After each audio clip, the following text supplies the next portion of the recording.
subversivo y terrorista que en mayo de 1980 desencadenó contra el Estado y la sociedad peruana. Se ha constatado que a lo largo de ese conflicto, el más violento de la historia de la República, el Partido Comunista cometió gravísimos crímenes que constituyen delitos de lesa humanidad. El Partido Comunista conservó presencia de estudiantes, profesores universitarios y maestros ayacuchanos.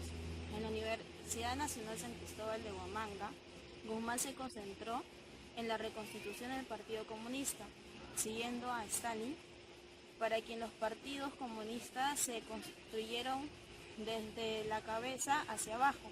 Comenzó trasladando las disputas entre las fracciones comunistas hacia el terreno ideológico, instrumentalizando la fidelidad del pensamiento de Mariátegui, a quien todas las fracciones reivindicaban como el padre del socialismo peruano y fundador del partido primigente.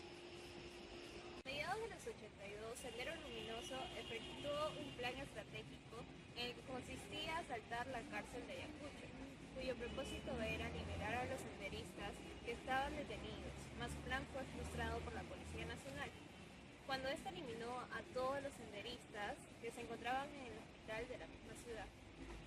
Esta acción, por parte de la Policía Nacional, hizo que el Estado considerara a Sendero Luminoso como una amenaza. El gobierno otorgó a las Fuerzas Armadas poder para que éstas puedan eliminar a este grupo Sendero Luminoso. En paralelo, Sendero Luminoso realizó una serie de aniquilaciones tanto a civiles como policías y también está el caso de Lucanamarca. Finalmente, el 12 de septiembre de 1992, Abimael Guzmán, en cabecilla del grupo Sendero Luminoso, fue capturado por el Grupo Especial de Inteligencia de la Policía en la ciudad de Lima.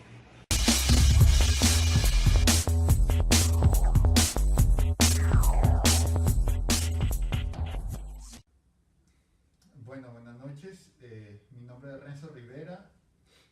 Soy de la Universidad Peruana de Ciencias Aplicadas. Esta entrevista es para el curso de Ética y Ciudadanía. Y bueno, me encuentro aquí presente con el coronel del Ejército del Perú, Víctor Hugo Valdivia Chumioque, quien nos va a brindar una entrevista acerca de lo que fue la época en que el Perú vivió terrorismo a causa de Sendero Luminoso, pues, ¿no?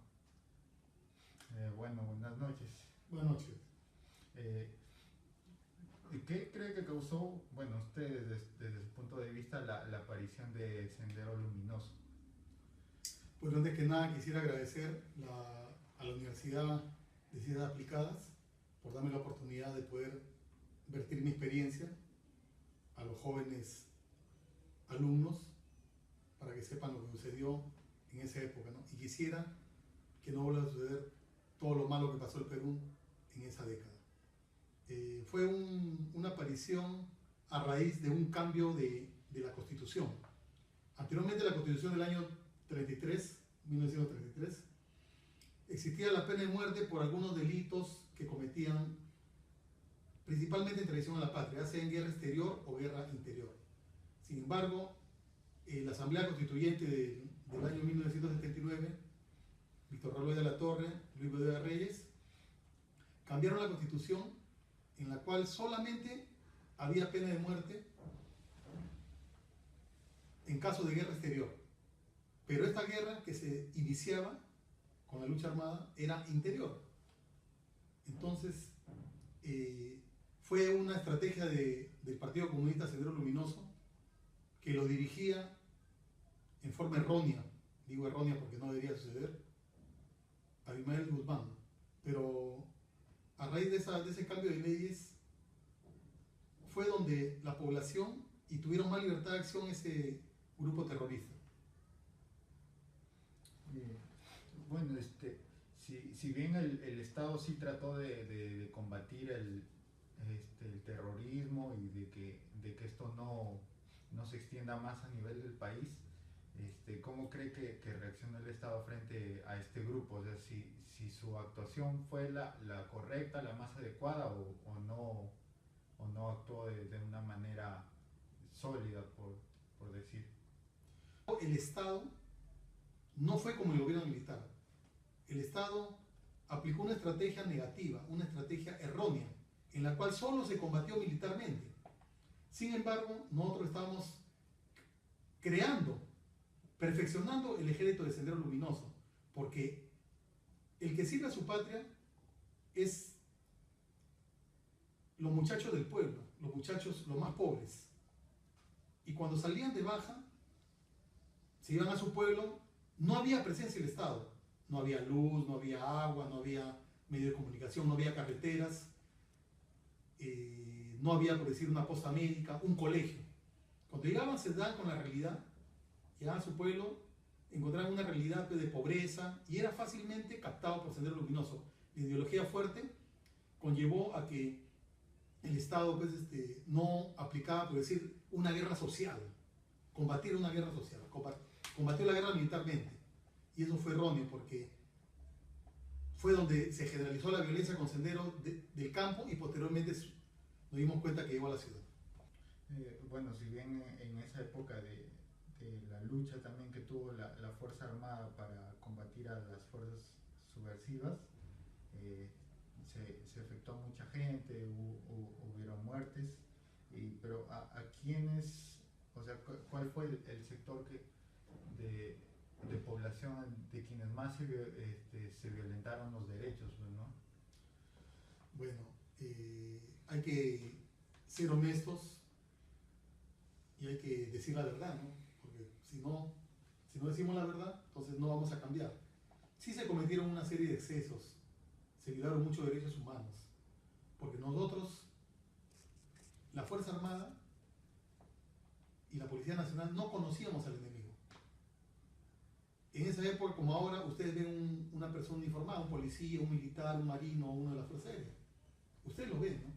Pero en esa época, nosotros siempre actuábamos a la vista de la población. Sin embargo, Sendero Luminoso y Movimiento Revolucionario Tupac Amaru no se les veía. Era prácticamente un enemigo que estaba escondido.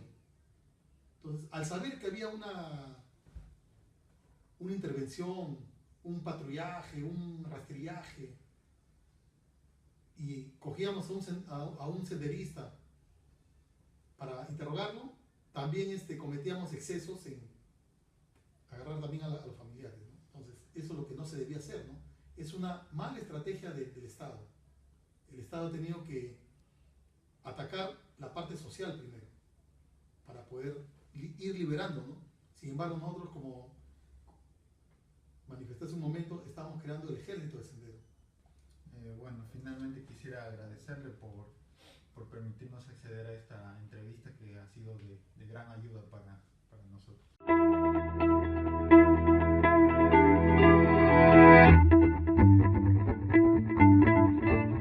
Ahora analizaremos la entrevista concedida a nuestro personaje elegido. El Estado actuaba de manera errónea. Sendero era beneficiado indirectamente porque los jóvenes que realizaban el servicio militar volvían a la situación de pobreza y la idea que les proporcionaba Sendero era que sus abuelos, sus padres y ellos mismos crecieron en la misma situación y esto no iba a cambiar. Es por eso que tenían una idea equivocada de la lucha correcta, para llegar a que el Estado les brinde servicios básicos como educación y salud. Las condiciones no eran aptas para sobrevivir y Sendero aprovechaba esta situación y captaba a más seguidores. Otra estrategia errada era que el gobierno solo combatía militarmente a Sendero, en vez de atender a esta población de manera social, para que no caigan en la mano de Sendero. Existieron abusos cometidos por parte de los militares, ya que ellos no reconocían al enemigo y asumían de manera errada a muchas personas inocentes como terroristas. Además, se practicó la tortura y violación de sus derechos para poder obtener información relevante sobre Sendero. En muchos casos, gente inocente y no terrorista aceptaron la culpa de los crímenes para no seguir sufriendo por estas torturas.